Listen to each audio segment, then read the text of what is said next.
excited for today? I know I am, because we're going to be talking about pre-recorded videos in your live streams. This is a topic I see constant questions about, so I thought I'd tackle it all, everything you need to know today. Who's in the house? If you're new, by the way, type new in the comments so that I can give you a special shout out and meet you. Hello, A-Love. How are you? Good to see you. Whit is watching from Brockville, Ontario. Great to see you in the house. Good evening to Rob in the UK. I love to see everybody joining us. Hey, Frank, how are you? I love your little avatar there. All right, so if you guys have questions around this topic, be sure to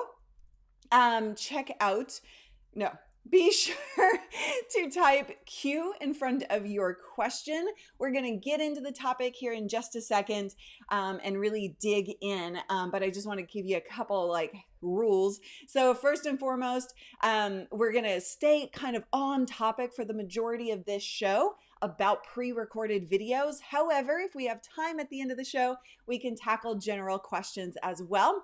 Also, if you do have a question, type Q in front of the question. That way we can see it. And also, if you had questions about which songs I was playing, I always change it up a bit. And some of them are normal songs, but you can see my entire song playlist at livestreamingpros.com/songs. And that has every song that I might play, and we update that as I change everything. But we also would encourage you, if you want your own songs, to head on over to Epidemic Sound.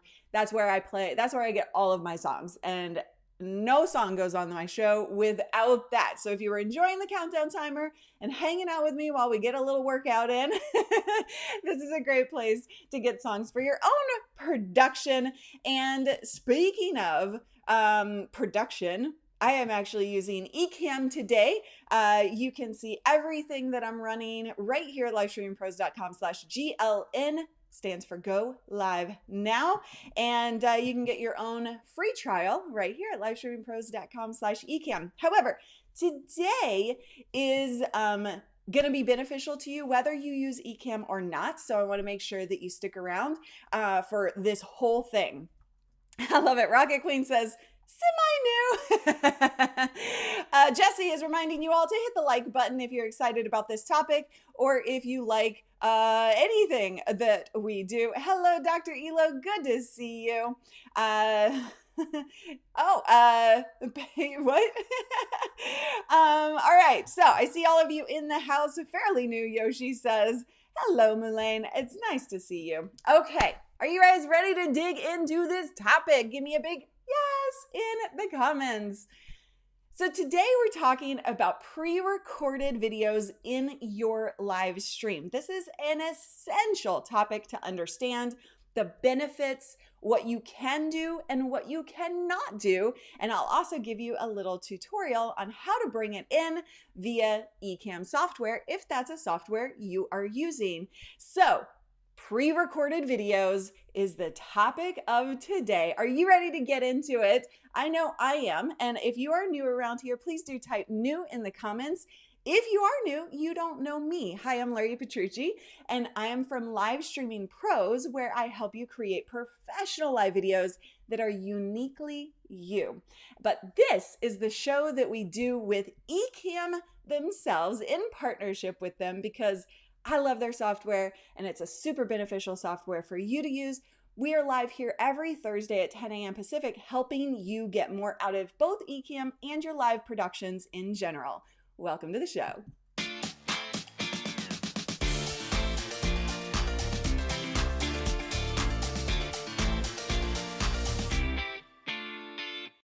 I love that song. I dance while not on camera, by the way.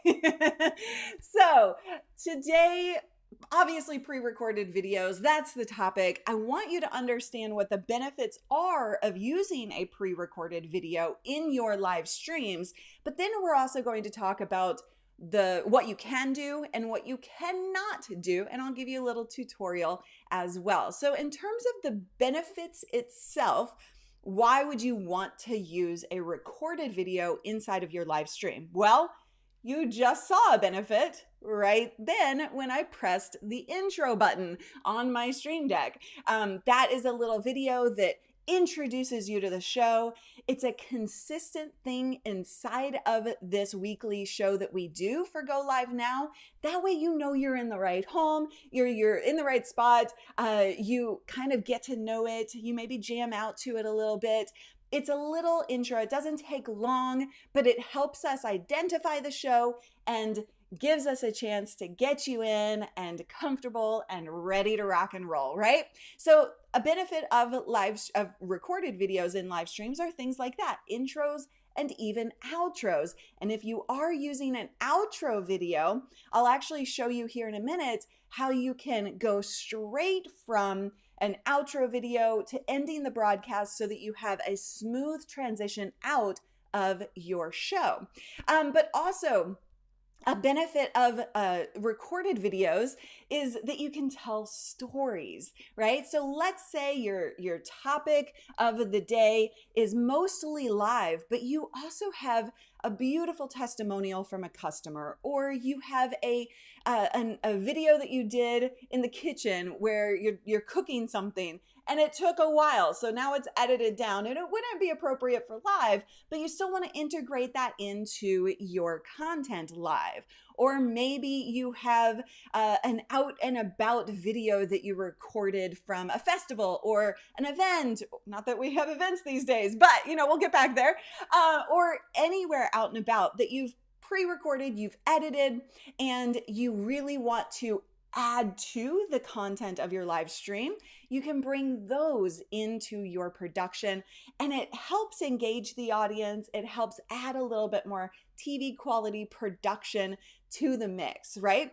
Also ads. Now, if you are using a pre-recorded video for an ad, then we need to talk about some details. And as we go into the next couple of sections, which we talk about what you can do and what you cannot do, I will cover the do's and don'ts when it comes to ads specifically.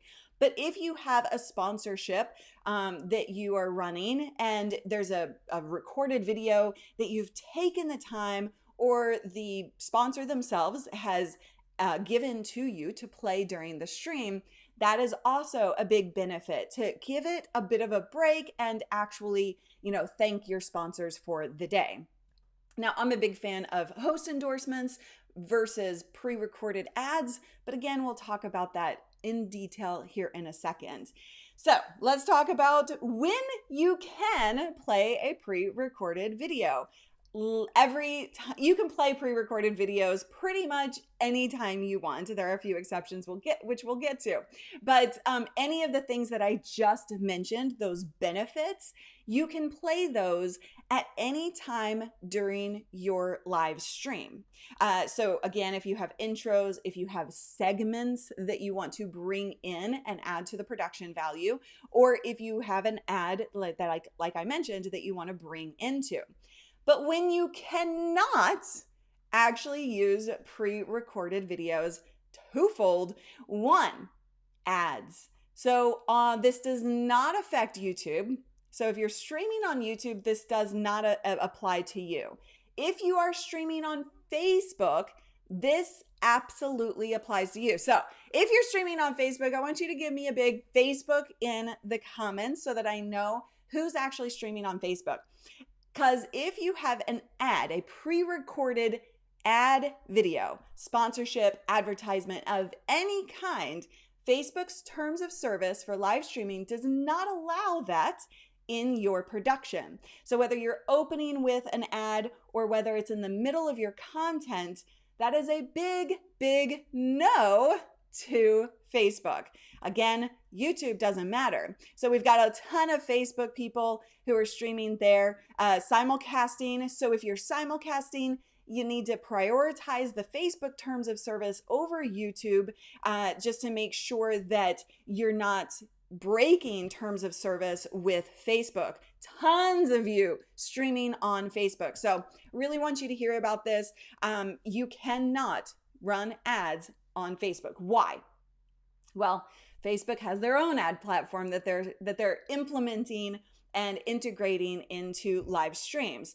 So they don't want your ads butting up against their ads. They want to monetize your show.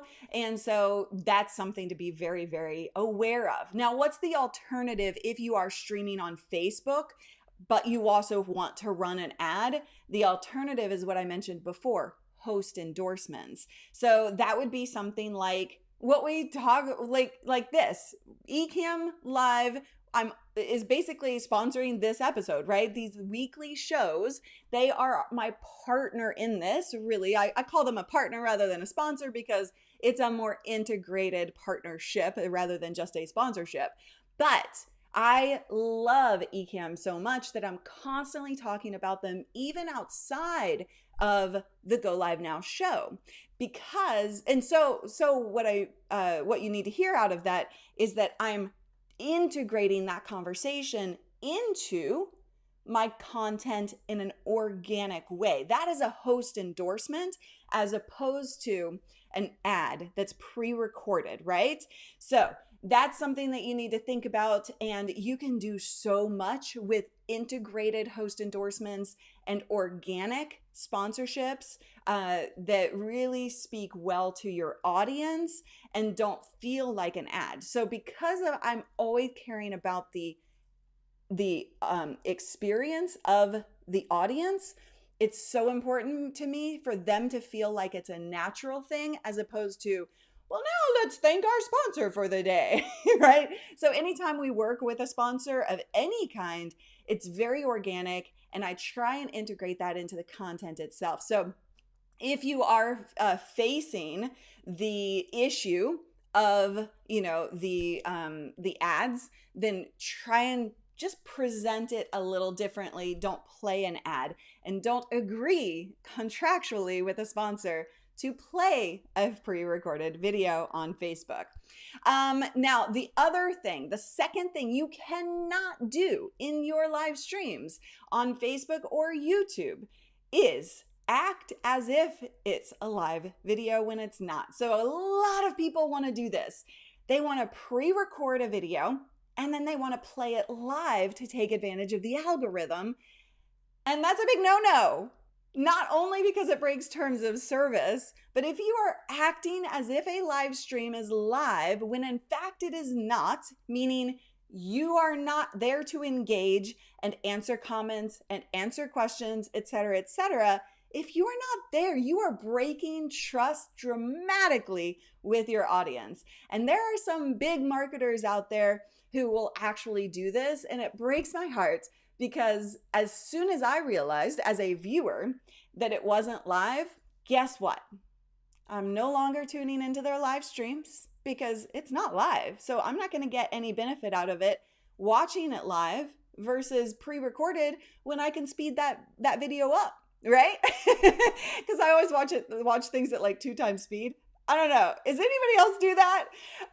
But so you're breaking trust with your audience, and trust and live streaming go hand in hand. So do not, please do not play a pre-recorded video in its entirety as if it were a live stream. So those are the reasons that you shouldn't, what you cannot do. Right now, I want to actually do, I like this. Stingray says, yes, 2 times speed all the way. Love that feature. I use that all the time. Helps me. Oh yeah, at least 1.5, right? Some people talk too fast to go 2 times speed. I get that as well. So here's a good, and I hear this a lot. My supply chain says you can be there to respond to comments while a video is playing. If you are actually being transparent and being honest with the audience, then yes, you can do that. But the key thing is here, most people don't read all the fine print. Most people don't know that you're actually running a pre-recorded video unless it says pre-recorded very clearly on the video. And that is okay with Facebook and YouTube's terms of service if it's clearly stated. But you just can't pretend. So while there are some times maybe that makes sense to run a pre-recorded video live, as long as you're super clear about it and you are in there engaging in the audience comments, there could be reasons to do so. However, I would play that very little, right? Don't go to that solution often so that you're not, again, breaking that trust. Okay, so let me go into demo mode here and just explain to you, if you're using Ecamm, and by the way, if you are not using Ecamm already, you can get a free trial right here at livestreamingpros.com/Ecamm, and you can get a free tutorial series about how to set up Ecamm and use it. But if you are using Ecamm, or if you are thinking about it, here's how easy it is to bring in a pre-recorded video. And you guys are on stream chatting away. And I am coming to questions here in just a bit.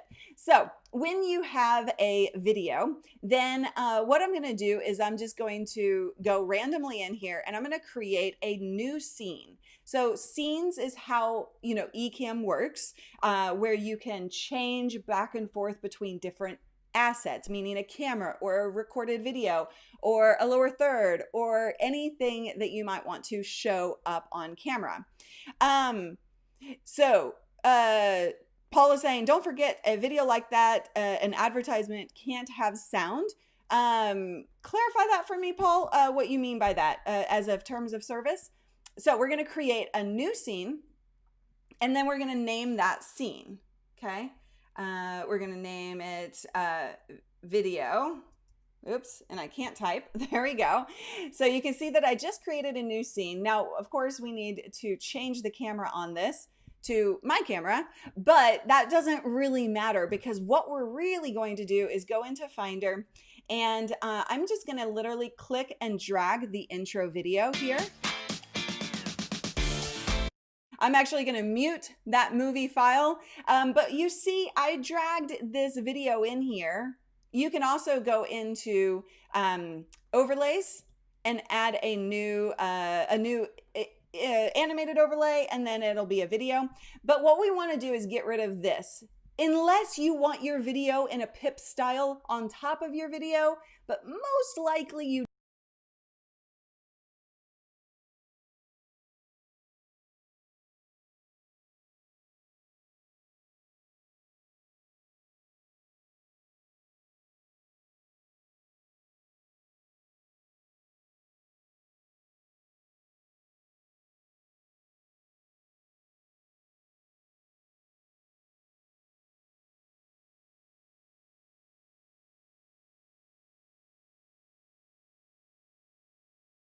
So sorry. I had audio. I don't know what happened there. Sorry. Okay. So when we had it, basically what I was saying was, it said that you were to do nothing when the video ended, but you need to make sure that you have the go to next scene, or if you want to loop the video, but you need to decide what happens when that video ends, so that when now we have, it will go to the next scene. But here's the kicker.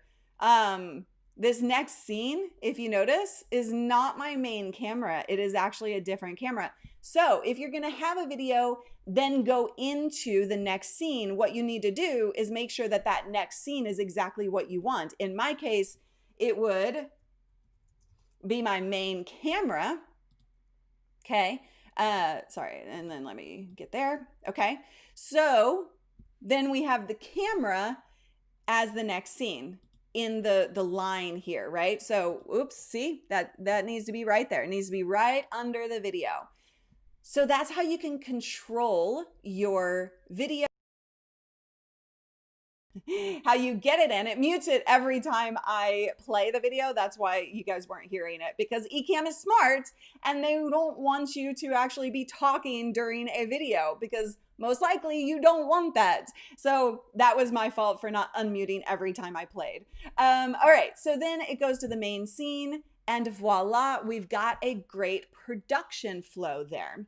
Now, the other thing I want to show you is that you can actually do this. You can end the broadcast right as the video ends. So as I mentioned earlier, if you're going to be doing an outro video, then that is a perfect option to then go to the outro video straight out to end the stream.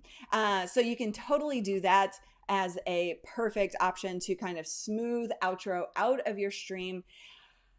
That is it really for the demo. I mean, it's super, super, super simple, but I hope that this has been really helpful in terms of knowing what you can do with pre-recorded videos and what you cannot. Let me know what was your biggest takeaway from this training in the comments.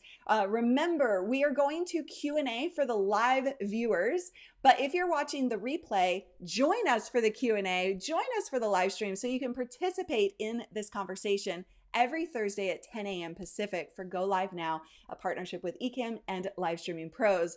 So we're going to head on into Q&A. Replay viewers, I'll see you next time. All right, you guys, we've got a ton of questions. I saw you asking questions and asking questions and asking questions, so I want to dive into those. How long should you put your pre-recorded video in the stream? That is entirely dependent on the content itself. I would not suggest a long video for live, because what happens? Oh, good. Don says it's very helpful. So what you want to do is think about the audience, right? And they're there for that live conversation. And most times a pre-recorded video will draw back from the engagement. So people will not comment as much during a recorded video as they will during the live stream itself. So I would keep it shorter, but do what you need to do to get the point across that you're doing in your recorded video. I'm gonna screw up your name. La Community. I'm streaming on Facebook. Can I add my music clip during my stream? Absolutely. Music clips go into the sound effects box like I have here. So you go into Window, Sound Effects right here, and you'll have this whole section where you can add music to your production. Rocket Queen, what about GIFs that I custom make myself with spliced music? Yes, you know what? That's a video that I need to do. I haven't actually played a lot with GIFs on Ecam, so I need to dig into that. And I promise you a video is forthcoming about that, but that is possible. So you can use something, Leanne, that's entirely different. So I'm going to skip over that question. If you have clarification on that, Leanne, with your question, it's an entirely different thing. Shalala, do you primarily use pre-recorded videos for emergencies as a time filler, or when you need to go offline to address tech issues or bathroom issues, or a viable segment to go for a break? Great questions, Robert. So you can absolutely have two things for emergencies. One, a be right back screen, a BRB screen is what we call it, where if you're like, you know what, I gotta go to the bathroom and I'm out, or something bad happens, or we call it an OFS button. You can guess what that stands for. But yeah, you have to, like, you can have a planned break or a planned video that you go to give you some time to fix an issue or go to the bathroom or whatever you need. I absolutely encourage that pre-planning so that you have it if you need it. And most of the time you won't need it, but if you do have it, you'll be able to use it, right? Remember, guys, if you have questions, be sure to type Q in front of your question so that our moderators and Callie over here in the background, she can gather those questions for me. And also, Ecam team, are you guys gathering questions for me in Slack? Just let me know. Okay, continuing. Love audio production. Paul says, how about if you're showing a slideshow within your live stream? Is that okay? Similar to video, except stills and probably narrated by me too. Great to be on the show yesterday. It was wonderful having you on the show yesterday as well. So yes, absolutely. You see me do this all the time. In fact, I have slides that I'll present, talk through it, right? That's a webinar type format or a demo type format or just a teaching style format. you can absolutely do that. There is nothing wrong with that as long as you're not using copyrighted material. Frank says Ecam on the Big Sur OS update. How's that going? Frank, the last time I saw anything about the Big Sur update, the recommendation was to not use it. Katie, can you let me know if that has changed? That would be awesome to know and to let people know. Yoshi, do you have a video on Ecamm Live? I do, right here, livestreamingpros.com/Ecam. New videos are actually in production as well. Excuse me.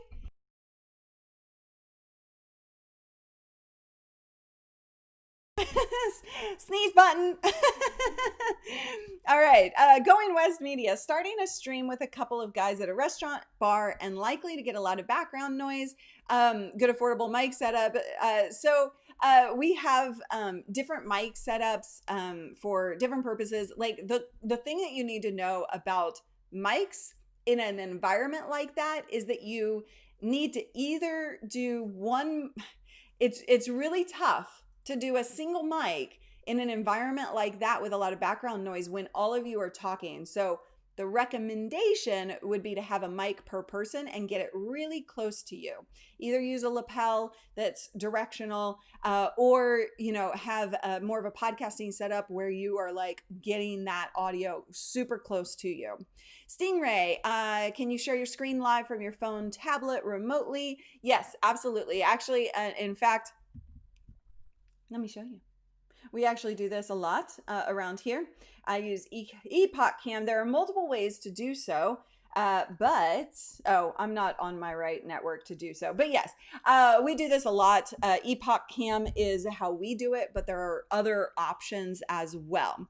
Ken, over on the Ecamm side of things, we had question, can you talk about how you switch to YouTube members only chat in some of your live broadcasts? Oh, that's literally just on the YouTube side. So if you're in the live production area for YouTube, there's a gear button and like at the top of the chat room, and it literally says allow only members to chat. We click that midstream and it flips it over. For those of you who don't know what we're talking about, on Friday, because we have YouTube members on our Live Streaming Pros channel, we actually we do like a public Q&A on Fridays and Tuesdays, and then on Fridays, we actually have an hour where we go members only chat so that they have the chance to get special attention as members. wait, Steve, what are you afraid to move? Don't be afraid. This is such a, I think you're probably in a conversation with Ecamm, but I just want to point this out. Never, ever, ever be afraid to try things. This is part of the beauty of live. You can always test privately, so no one has to see your mistakes, but also you need to be comfortable making mistakes on live, and it's gonna happen. It's okay. And I just would encourage you to test and play and explore, because that's where you're gonna see some really cool results. Okay. Love outreach. Hopefully this makes sense, but after recording and you don't click share on YouTube, can you go back within Ecamm and send it to YouTube? So if you're streaming to YouTube, for a recording, I hear what you're saying. So if you recorded it to your local drive, which a recording would be done to your local drive, I don't know of a way to go back to Ecamm inside of Ecamm and resend that, but it's super easy, because you'll have that file on your desktop or download section or whatever folder you have chosen to save your local Ecamm recordings. And then you can just upload that to your YouTube channel. Super easy fix right there if you don't do it immediately. Okay. Carlos, how about churches that are using Facebook Premiere? Should they mention it was pre-recorded? Okay, that's a great question, Carlos, because this is a feature on both YouTube and Facebook, the Premiere feature, that a lot of people think is a live stream, when in fact it's not. It acts as if it's a live stream, but it is built for recorded videos, and then to have you in chat actually hanging out with people. It's like a watch party. So yes, I would say because I've paid attention to how the audience members actually react to premieres, I would highly, highly, highly suggest being really upfront about what a premiere is, because they tend to, it's live. And in fact, it's not. So just make sure that when you use the terminology, hey guys, we're going to have a premiere, just make sure you kind of clarify what that is for people. Hey, this is a video that we're playing, and I'll be in the chat room to hang out with you and have a watch party. You could use that word. Premieres and watch parties are in fact different, like on Facebook, but they kind of get it more with that terminology. So you kind of have to pay attention to the questions people are asking in your audience on whether they get it or not. All right. We had, okay, so Katie, regarding the Big Sur question that came through earlier, it is still recommended to not use Big Sur and Ecamm Live. So do not upgrade to Big Sur, people. Do not do it. Not yet. Do it in the fall when it's like actually released, because right now it's in beta. Boomy Spanish Q says, is there any advantage to running my 2 or 3 cams into an Ecamm Mini as a hub, or is there a better way? Also, how do I use my Stream Deck to control Ecamm as a so I actually have an Ecamm Mini Pro on the way soon, as soon as I get into my new studio.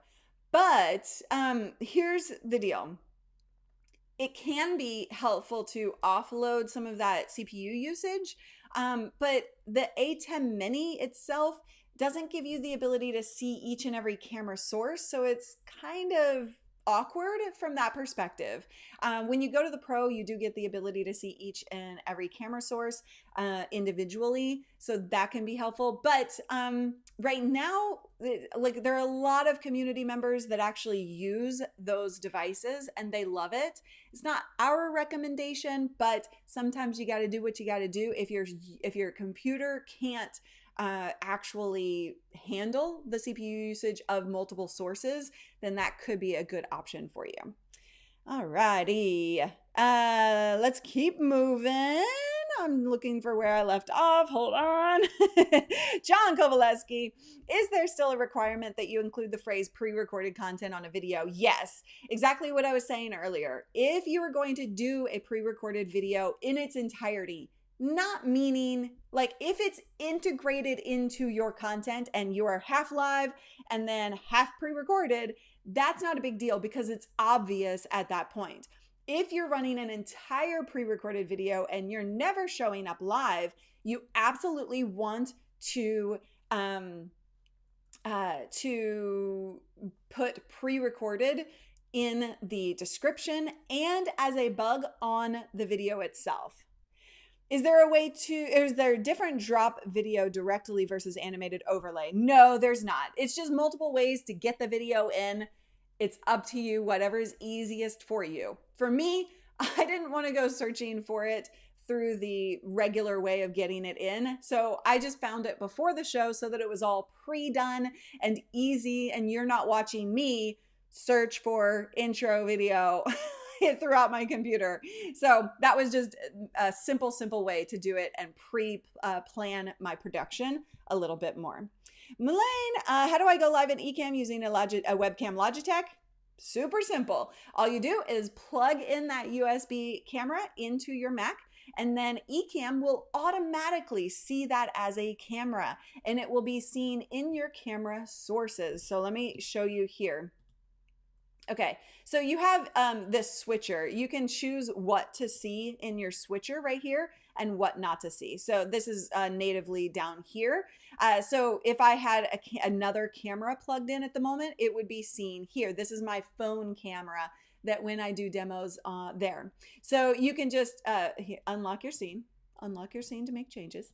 And then you can just switch back and forth between your cameras from the switcher itself, or you can always change the source right here as well. So that's how you do that. Super simple and easy. Does Ecamm have a playlist feature to create continuous shows? For example, top 40 music video countdowns. You would basically use, you know how I showed you that it goes to the next scene? Well, what you would want to do is make sure that each of your scenes are lined up and in order, and then your video is set to go to the next scene, and then it'll just play, play, play, play, play. So that's how you would accomplish that. All right. Can you make a tutorial on making great overlays? Stephen, we have some graphics help coming your way for sure. That we've actually been working a lot on that at Live Streaming Pros, not Ecam, but Live Streaming Pros. Paul Dixon, who is our magical Mr. Paul Dixon, he's our graphic designer. He actually created a bunch of overlays for you guys to use so that you don't have to go through the headache of creating overlays, graphics for yourself. So we have countdown timers, we have overlay like pips, guest interview frames, all of that kind of stuff right here at livestreamingpros.com/store if that's something that you're interested in. That'll help you not have to actually make them, but we are working on creating some tutorials to help you guys make your own graphics without too much headache. I mean, it's going to be a headache, but give you some guidance around that. Well, thank you, Robert. My shirt he's liking. I like my shirt too, which we also have at that store if you're interested in merch. Shanton, does Ecamm support bringing on guests via video chat? Yes. So Skype works integrated into Ecamm at the moment. And that I use constantly. Anytime you see a guest on my show where I'm running the show and not my co-host because he uses a different system on PC. But anytime you see me bringing in a guest, I'm using Skype with Ecamm because it's fully integrated and easy to do.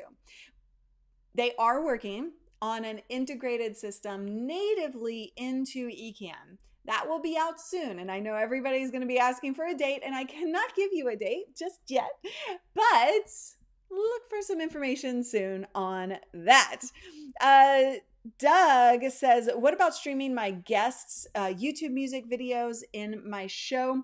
Does my stream need to get whitelisted before to not get copyright claimed? Yeah, that's going to be a tough one because YouTube can't, there's no way to whitelist essentially unless you go through, I don't know who your guests are, if you have access to their record labels, if that's the case, et cetera, et cetera. So it's not an easy process to be sure. So I would be careful about that. You could try for fair use. So only playing a short clip of that. But again, you will probably have those copyright claims, and then you could dispute them if you do have permission to use it. But unfortunately, it's a process that you have to go through each and every time. So a couple things. Oh, you do have access to the labels. So if they know how to whitelist your channel, then absolutely I would go through that before you stream. Get your channel whitelisted so that you don't have to go through those copyright claims. Yo Ramses on Ecamm, is there a way to, when dropping in a video, to automatically have the mic unmuted? I noticed that Ecamm automatically muted the mic when dropping in a video. That's for your protection. And I'm very thankful for it because most people don't pay attention to that. And if they did not do that, if Ecamm did not do that automatically, it would cause more problems than it does. So if you actually want the reverse, then just make sure that you create that scene, lock it in, and make sure that your mic is unmuted during that scene. So Ecamm will remember everything you do in a scene, right? So if in my video,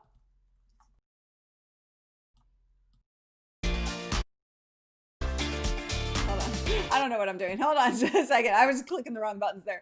Okay, so in a scene, if you have something muted or unmuted and then you lock that scene, it will keep that. It will remember those choices. So just keep that in mind. Make sure that you're pre-planning your production. Shanton, how possible is it to use phones as a camera? I already answered that. Epoch Cam is what I use, but other people use other things. Oops, I'm in demo mode. Carlos, can you resize the screen share on Ecamm to fit into the graphic square? Yes, absolutely. I do that all the time. So really when you're sharing your pip screen, um, I'm going to open Chrome because I don't have Chrome open currently. But if we were to go to here, so obviously that's not fitting in, correct? We all see that it's not looking good. So all you need to do is just rearrange your window and then kind of resize it in. It's easiest if you have a second monitor to do this, but then you can, create that inside of the pip itself, position it the way you want. I always try and hide like the bookmarks bar so that it looks cleaner. Oops. See, things happen. Let's see. Fadi is asking, is creating many scenes having direct impact on computer performance? What is your recommendation on the limit how many scenes we create? In fact, it's not. And Glenn actually answered this question in more depth during the interview. Glenn is the co-creator and founder of Ecam and co-developer. So he was on this show a couple weeks ago, and we talked in depth about what causes load and what doesn't. And you can have tons of scenes. I think Michael Hyatt, who I interviewed, he said he had hundreds of scenes. So there's really no limit, and it's not adding much load to your CPU. So you should be good to go there. How do you move side by side when you bring in half the screen, like the Ecamm ad? So that's basically I use the pip functionality. And if you guys get our overlays and things like that, I kind of show you how I do this, but you can create the pip, use the pip function, and then I change my camera setting to actually be square. And so then it fits side by side. Does that make sense? Hopefully it does. Oh no, Deborah, what was your question? You didn't put a Q on it. Hold on, I'm scrolling up to see if I can find it. Go ahead and ask it again. If you did not put a question or a Q in front of your question, go ahead and ask it again. By the way, I saw lots of people commenting on my hair. Thank you very much. I'm glad you guys like the new hair. The bangs aren't quite working for me yet, but they'll grow out a little bit. But everybody, it's so funny because everybody is like, when I walk in a room, they're like, oh, hi. I'm like, why is everybody so freaking excited to see me? And then I realize, oh, they haven't seen this yet. I totally forget about it. So let's see. I think, did I get all of the questions? Did I get them? Oh, so in terms of other streaming software, here's the deal. While there are other softwares out there, there are plenty of them out there. We only recommend Ecamm on a Mac and vMix on a PC. Our customers, our viewers, us, you wind up with more problems out of some of the other softwares than we're comfortable getting you into. So if you use something that we recommend, honestly, we want it to be a smooth experience because we don't want you hating us, because I don't like when people don't like me. So I would highly recommend, the softwares that we use. Ecamm on Mac, vMix on a PC. And to answer somebody's question who asked, is Ecamm going to produce a PC version? The answer, as of last time I asked them, is a no. So, there's a lot to that. Both Ecamm and vMix stay platform specific because, and I actually like that they do that because it's super beneficial to you as a user. When you take a software and try and cross-platform, it introduces all kinds of other problems. So from a development standpoint, it's not actually the best solution for them to do, even though it would be nice for all of the users, right? Okay, let's see. More questions. Grief and Grace. Does Stream Deck make a big difference? I love my Stream Deck. So I did a video specifically, a tutorial video on Stream Deck and how I use it in my production. So that is on the Live Streaming Pros channel. It might even be on the Ecam channel. I think I did that as a Go Live Now video. So it's on both Ecam and Live Streaming Pros channels. I would highly recommend searching for that and watching that, because I give you like all of the benefits and everything. But at a short answer, boy, this thing changes your world when it comes to production and making it easier. Even the phone app that Stream Deck has, I wouldn't say, it makes it easier, but it doesn't make it super smooth. Because with Stream Deck, I actually have that hard tactile feedback and I know which buttons I'm pressing without ever looking at them. So using muscle memory and using that tactile feedback is super, super beneficial for you running a smooth production and allowing you to be able to focus on the content and the connections with the audience. All right. So Deborah came back with her question with a Q in front. Thank you, Deborah. For Facebook, if you create the ad, for example, I make a commercial on how to sign up for Amazon Smile to benefit the nonprofit I volunteer for. From what you explained, I think we're okay. Are you getting direct financial benefit from that ad? If you are, then that would be against terms of service. If you are not, and it's just a, hey, like this is a beneficial video, then that would not be considered an ad, really. Robert, speaking of video conferencing software tools, do you find some work better than others with Ecamm or vMix? Skype, Zoom, Skype. So with Ecamm, Skype works very well. Skype is resource intensive for sure, but it also works very smoothly with Ecamm. So that integration is nice. Zoom, if you're going to do that, I would recommend bringing it in from a different computer with a capture card. Those would be the two that I would recommend for that.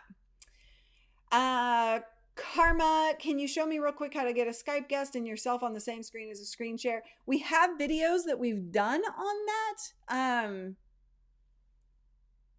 Yourself on the, I can't, I don't have a guest coming in on Skype, so I can't really show you that right now. But Karma, aren't you in coaching? Aren't you in my coaching program? Because I can give you specific tutorials over there yeah. Okay. Fadi, you created your animation in After Effects or Keynote, other software. So Paul Dixon is the one who creates all of our graphics, and he created those in After Effects, I believe. He'll correct me if I'm wrong. Ken is asking, are overlays editable? I want to support you, but personalized for what I'm going to do. So Ken, you edit the text that goes along with like the countdown timer and the overlays. However, the overlays themselves are not specifically editable. So the whole point of them is to actually give you something to use without having to make any changes for people who do not do graphics well, like moi. I do not do graphics well. Most people in this world do not do graphics well. So that's why we created them. If you have the ability to, then that may not be the right choice for you. Or you can reach out to Paul Dixon directly at pauldixondesign.com and see if he's taking on new clients for custom jobs. All right. Is it better to use a capture card or Ecamm? Which one reduces the video quality? So the capture card brings your camera into Ecamm to be seen as a USB source. If you are directly bringing in your camera via USB into Ecamm, that will degrade the quality just a little bit. Depending on the camera itself, it actually is a different amount per camera. So, all right. There you go, pauldixondesign.com. Thank you, Kathleen, for posting that. And a huge thanks to both the LSP team, the Live Streaming Pros moderators, as well as the Ecam support team. You guys are just freaking amazing. Thank you for keeping me on track with all the questions. Thank you for supporting the students in the chat room, or the viewers in the chat room on all of these channels. Because as you know, we are simulcasting to 4 different channels every Thursday at 10 a.m. Pacific. So, Stream Deck, is Stream Deck app specific, or can be programmed to have functions for several apps at once? Yes, you can program that. It works for many apps. It also works, generally speaking, for your computer. So you can assign just general computer hotkeys as well. All right, you guys, that's a wrap for this. Thank you so much for hanging out. We are here every Thursday at 10 a.m. Pacific. If you want to join more often, Ecamm has actually added some more streams to their weekly schedule. And at Live Streaming Pros, we also have streams 4 days a week, Tuesday through Friday at 10 a.m. Pacific. Katie, you should drop in there what your schedule is, because I actually don't know it off the top of my head. Thank you guys so much for hanging out with me. Such great questions. I hope that this segment has been super helpful for you. And I will see you next time. But don't forget, we always dance it out. So get your dancing shoes on. Are you ready? Let's do it.